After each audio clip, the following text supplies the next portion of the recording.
Shalom. This is part two to our biblical belief, the assembly that is here in Madisonville. We just simply name it Beit Yisrael or House of Israel.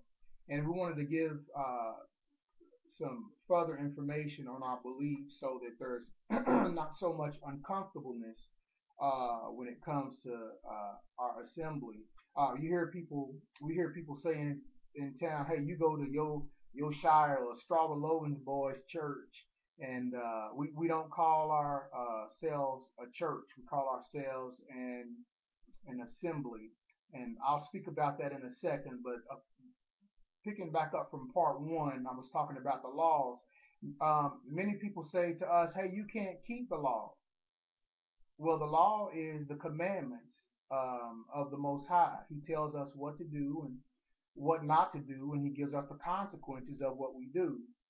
You see, if the United States can give us a law that says you must stop at all stop signs, and if you don't stop at a stop sign, and we catch you rolling through that stop sign, there is a consequence. There is a penalty for you disregarding that stop sign. See, there is a law that has been created, and that law actually brings order. If you if everyone disobeyed the law of the stop sign, there would be total chaos. We wouldn't make it home. We'd all be running into each other. But the stop sign, though many of us hate it because we have to come to a stop, and many of us don't stop, what we do is we go on through it. But that law brings order. It allows each of us to get home safely. And that's what the Most High's commandments, His laws, His statutes do. It helps us to get into the kingdom. It teaches us to live righteously. So regarding the law again, like I said, you had the different breakdown of the law. You had the moral law, you had the ceremonial law, you had the sacrificial law, you had the judgments, you had the dietary law, and the only two laws that are we no longer do today are the sacrifices because there is no temple, there are no priests. We have a high priest for us today where there is no need for blood to be slaughtered, and also the judgments. Again, Yahshua was nailed to the stake. We no longer have to receive that penalty, that judgment, if we have our belief in Him. And when we have belief in Him, we will obey the commandments because that's how grateful that we are. Many people will talk to us about grace, and I like to put it like this. When we deal with grace, I hear people say, "Oh, I'm saved by grace." Well, there's a couple of scriptures that tell us in the book of Matthew and the book of Revelations, and we will talk about that definitely, that he who endureth to the end shall be saved. And it's telling you right there, you have to endure in order to say that I'm saved. Because I can go out here, cheat on my wife, kill somebody, and get hit by a car. And did I live like someone who was supposedly saved? So I have to endure unto the end, and then we will receive salvation. That's when salvation comes, is when we endure to the end. Um, but there are a lot of different things that people have and take issue with us about in our beliefs. We do believe that we are to keep the Most High's commandments. We do meet on the seventh day. I tell people all the time, I will go back to meeting on the first day when someone can give me a scripture that shows me that we are to meet on the first day. I understand the scripture that is given to us talking about how they were on the first day they were gathered together, but you have to realize from a Hebraic standpoint, when the sun went down and the Sabbath was over, the day began in the evening. And so when the Sabbath is over, then the new day comes in and they're together and they're eating together. That was the first day. But I understand from a Western mindset, we think that they're talking about early Sunday morning, but that is not the case when you understand Hebraically what the scripture is talking about. So that's a thing. We meet on the Sabbath, and that appears to be an issue to some people. But that's why we meet on the Sabbath, because we have not found any scripture that gives us permission to meet on Sunday as a service. Not only that, the Romans used to worship, uh, well, they still worship Greek deities, and they were into sun worship heavily. So the Roman Catholic Church is the one who decided to change the day. Until that time, all the apostles, all the believers, they met on the Sabbath. They met on the seventh day. So I'm open to change, but it has to be scriptural. So you bring me a scripture showing me that we are to meet on Sunday, the day of the sun, then I will do that. But I can tell you for sure, you're not going to find that scripture. It was the Catholic Church. If you go Google who changed, or you can type in the Catholic Church changed the Sabbath to Sunday, and you will find the correct information. It started with them. They changed the Sabbath, the seventh day, to the first day.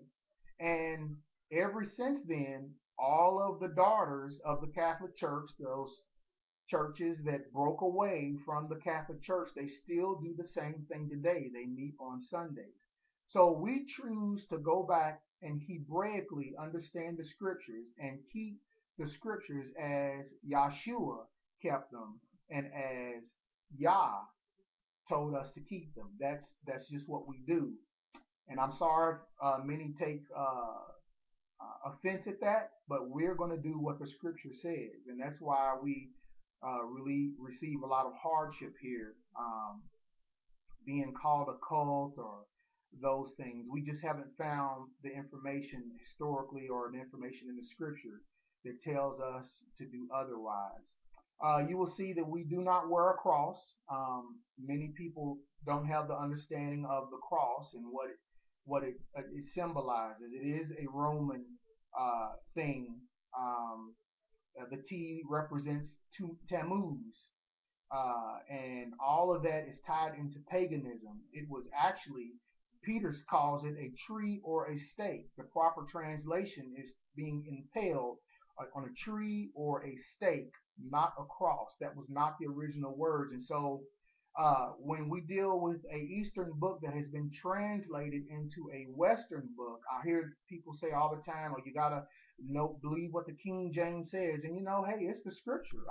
I agree with the scripture, but there was an agenda also in the translation to make us say things that we should not say. Like the Most High says in Deuteronomy, not to let any other mighty ones come off the lip of your mouth. And I'm going to say these names, but simply for a teaching purpose.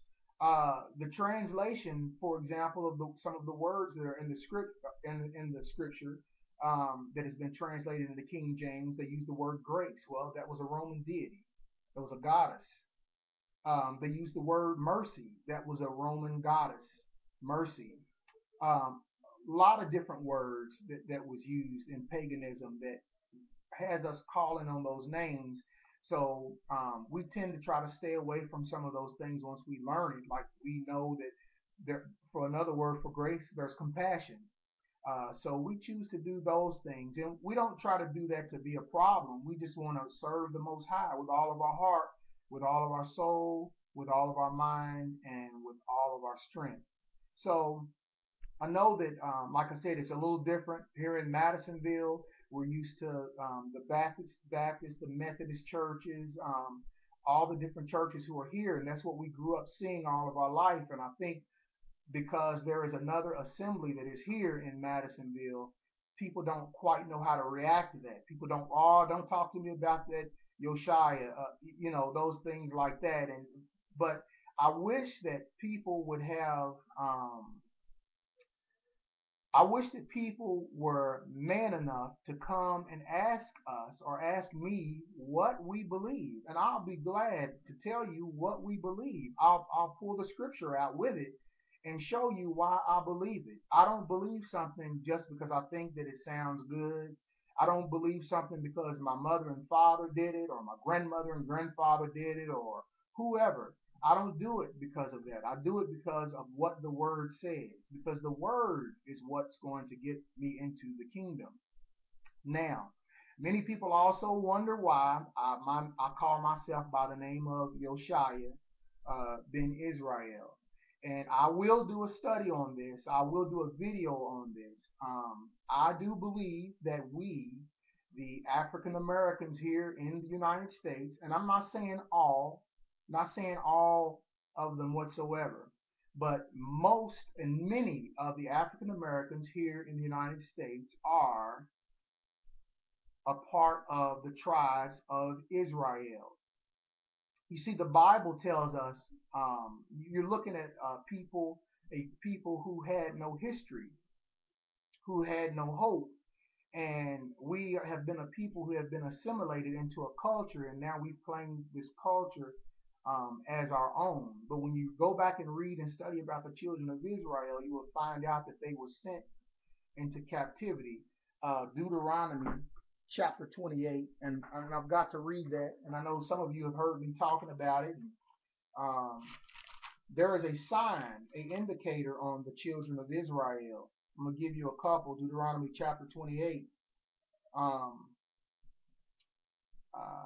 it says in chapter 28, verse 37, thus you shall become an astonishment, a proverb, a mockery among all the peoples which the Most High drives you. Israel disobeyed, so the Most High said, I'm going to send you out. I'm going to send you far away into all the nations of the earth. And he says, while you're there, you're going to be known as a mockery, a proverb. Remember the black face? How about the proverb? A byword. How about the byword? Black, Negro. You know the other N word. I'm just not going to say it on video.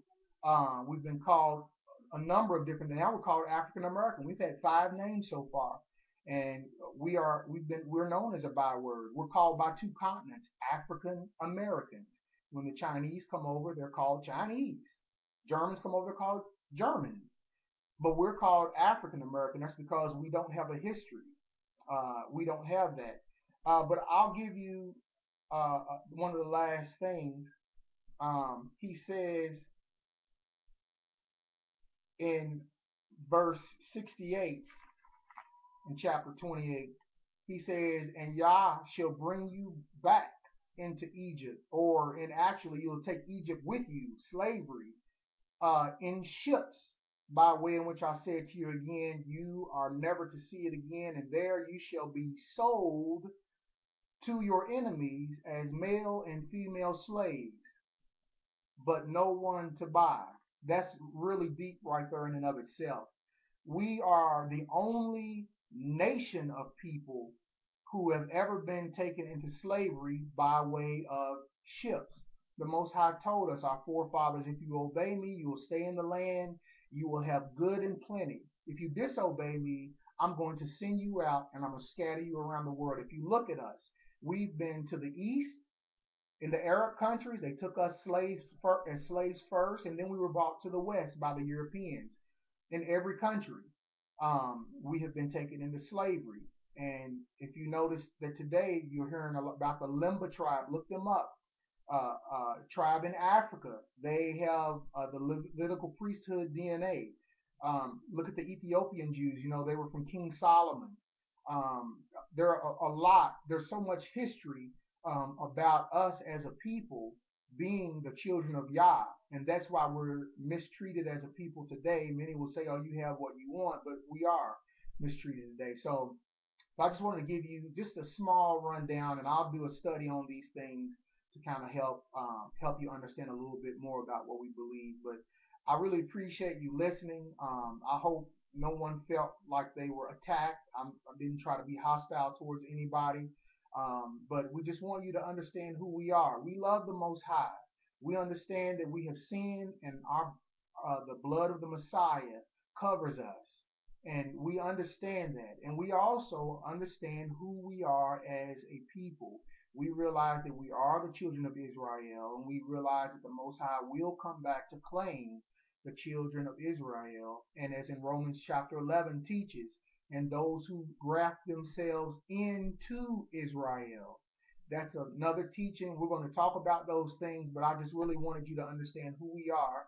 Don't be nervous about meeting with us. We read and believe in the same Bible that you do, and you're more than welcome to come and worship with us and learn something.